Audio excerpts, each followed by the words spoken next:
24 college students were split into two groups by a coin flip. Half guards, half prisoners. They were placed in a makeshift prison at Stanford University, and in just 6 days, the guards had become monsters, the prisoners had forgotten they could leave, and the psychologist running the experiment had called the police to protect his prison from a jailbreak that was never coming. Psychologist Philip Zimbardo took the role of prison superintendent. He had been chasing one question his entire career. He wanted to know whether cruelty was a trait or a situation. He placed an ad in 2 local newspapers. Male college students needed for a psychological study of prison life. $15 a day for up to 2 weeks. 75 men applied, and the 24 healthiest were chosen. On the morning the study began, real police officers showed up at the prisoners' homes without warning. Neighbors watched from doorways. They were handcuffed, read their rights, driven to an actual police station where they were processed, then blindfolded, and transported to the basement of Jordan Hall. The prison was built in the basement of Stanford's Jordan Hall. 3 converted rooms off a single corridor became cells. The hallway became the yard. A closet became solitary confinement. They called it the hole. The guards got khaki uniforms, wooden batons, and mirrored sunglasses designed to make eye contact impossible. The prisoners got shapeless smocks with numbers printed on the front, a chain padlocked around their ankle. They would not be called by their names for the duration of the study, only by their numbers. The study was designed to run 2 weeks. It lasted 6 days. The guards invented rules within the first 24 hours. Rules Zimbardo had never suggested. Prisoners needed permission to use the bathroom. Permission could be refused. If it was, they used a bucket in their cell. By the second night, the guards were waking prisoners at 2:30 in the morning for arbitrary head counts, dragging them into the corridor, tapping their batons on the cell bars, making them stand and recite their numbers while exhausted and barely conscious. One guard in particular emerged almost immediately. The prisoners started calling him John Wayne. He moved differently than the others. Within 24 hours, he had become the most feared person in the basement. 3 days earlier, he had been a college student. On day 2, the prisoners rebelled. They pushed their cots against the cell doors, tore the numbers off their smocks, and shouted through the barricades. The on-duty guards called in the off-duty shift for backup. Guards who weren't scheduled, weren't being paid extra, and came back anyway.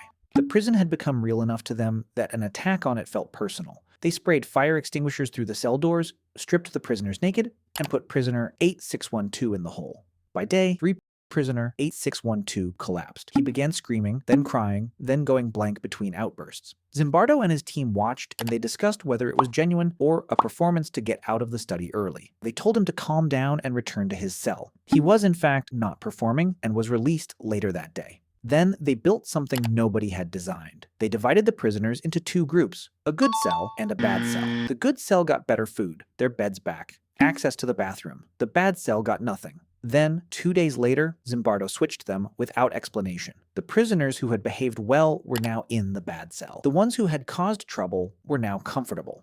The point wasn't reward and punishment. It was to make the system feel completely arbitrary. It worked. The prisoners stopped trusting each other. By day 4, 2 more prisoners were removed. Prisoner 912 developed a full-body psychosomatic rash.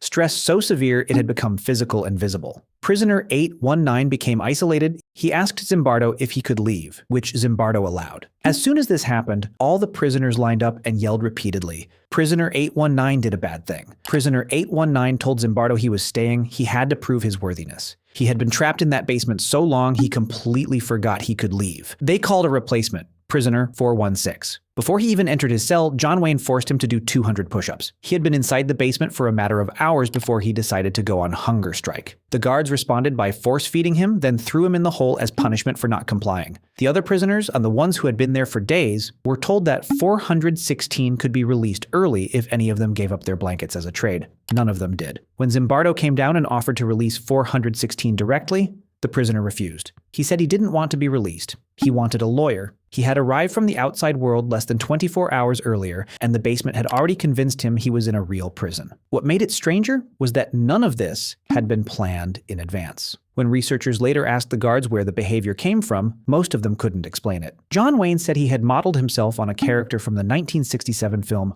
Cool Hand Luke, a sadistic prison warden. Here is the part of this story that almost no one tells. More than 50 researchers and observers passed through that basement over those 6 days. Not one of them raised an objection serious enough to stop it. The prison had become real to them. The logic of the experiment had colonized their thinking so completely that watching a college student be stripped as punishment for reciting the rules incorrectly, they did not experience a crisis of conscience. They experienced data. Zimbardo himself had become the warden, not metaphorically. After prisoner 8612 was released, a rumor spread that he was coming back with friends to break the others out. Zimbardo's response was to call the Palo Alto police and request that all remaining prisoners be transferred to a real jail for safekeeping. The police declined. Zimbardo then spent time working out how to fortify the basement against an outside attack. He was not thinking about his study. He was thinking about his prison. He later wrote that by that point he was, in his own words, thinking like a prison superintendent rather than a research psychologist. He had put on the role. The role had eaten him. On day 5, a woman named Christina Maslach arrived at the basement. She had just finished her doctorate at Stanford. She was Zimbardo's girlfriend and had no role in the study. She walked into that corridor and saw what it was without any of the filters a role provides. College students being degraded. A man she knew behaving in a way she did not recognize. She told him it was terrible what he was doing to those boys. She was so disturbed by what she saw that she told Zimbardo she wanted nothing more to do with him if the experiment continued. She was the only person out of more than 50 who said anything, the only one without a role. Zimbardo ended the experiment the following morning. 6 days after it began, 8 days before it was supposed to end. He spent the following decades writing about what the experiment proved. His 2007 book, The Lucifer Effect, used it to explain Abu Ghraib. Then everything went sideways when a French researcher was given access to the original archived audio tapes. On those tapes, the guards can be heard receiving instructions. Not neutral instructions. Instructions to be tough, to assert dominance, to make the environment feel genuinely threatening. On one tape, a research assistant tells a guard who isn't being aggressive enough that he needs to perform his role more convincingly.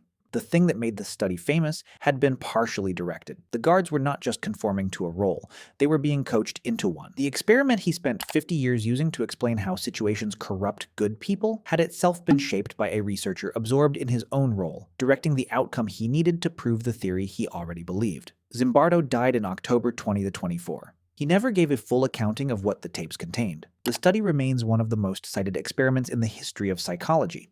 It is still taught in introductory courses on every continent. Most students are never told about the recordings. The standard reading of the Stanford Prison Experiment is that it revealed something about guards, what ordinary people become when given unchecked power. That reading is not wrong, but it is incomplete. The 50 researchers who watched and said nothing were another. Zimbardo, who built a system to prove that systems corrupt people and was then corrupted by the system he built, was perhaps the most important data point of all. Christina Maslach walked in without a role. That is why she could see clearly. Everyone else in that corridor had been absorbed so completely that the abuse had become a procedure. The cruelty had become policy. In 1972, Maslach and Zimbardo married. She went on to become one of the most respected researchers in the psychology of burnout, the study of what happens to people when the demands of a role gradually consume the person playing it. She had seen it happen in a basement in 6 days. The last prisoner was released on August 20th, 1971. The cells were dismantled. The numbers were removed from the doors.